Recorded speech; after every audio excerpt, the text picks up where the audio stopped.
Отчетный концерт – это яркое и незабываемое событие, подводящее итог работы всей школы за учебный год, строящийся на единении учебной работы с концертно-выставочной деятельностью. В концертной программе приняло участие более 200 учащихся музыкального и хореографического отделений. Также были представлены все направления деятельности школы – инструментальное исполнительство, вокал и хореографическое творчество. Мы сегодня отчетный концерт посвятили мировой художнице Наде Рушевой, поскольку в прошлом году наш знаменитый скульптор Байза Ондар создал скульптуру Нади Рушевой и привез в Кызыл. В этом году будет он установлен на территории нашей школы. И мы сегодня наш концерт посвятим установке памятника Наде Рушевой.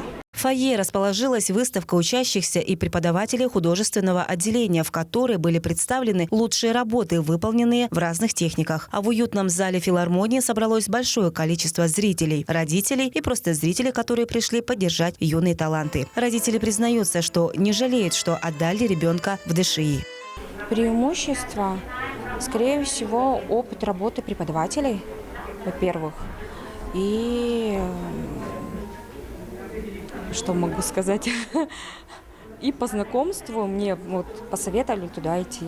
Именно потому что знакомый преподаватель у нас именно преподает в этой школе фортепиано. Зрители встречали каждый номер бурными аплодисментами. Ребята продемонстрировали выступления, которые зачастую выходили за рамки ученических. Было особенно приятно видеть их неравнодушие к своему делу, которое, возможно, станет для многих настоящим делом их жизни. Для меня это место, где я научилась играть на скрипке, обрела новых друзей и познала много новых других качеств.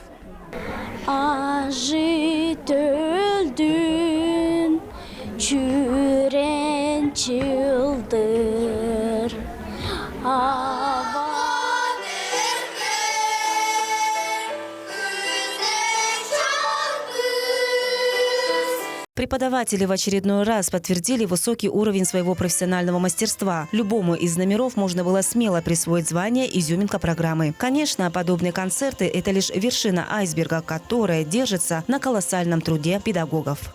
Работаю в школе 53 года. Много выпущенных учащихся. 104. Было 100, а нынче 104 четверых в этом году.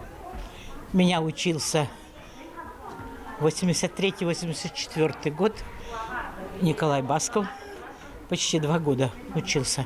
Потом они уехали из-за того, что родители были военные, папа военный, и они переехали. За время работы в школе всегда старалась выполнять должности все, которые мне были предоставлены.